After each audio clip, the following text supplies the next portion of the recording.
mga bata niya, no? One-on-one talaga siya, oh. Ayan, ang tapang-tapang mo kasi.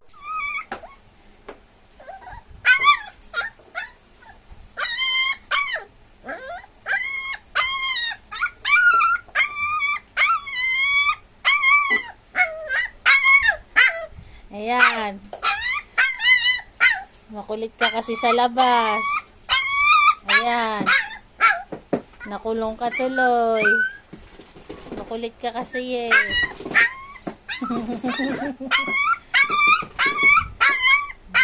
Ano na maingay? Dinadalaw na kita. Dinadalaw ko na si Astig. Then, nakaganyan po sila kasi nagpupunas ang kanilang papapoy na ng sahig. Ayan. Ayun yung iba na sa gilid.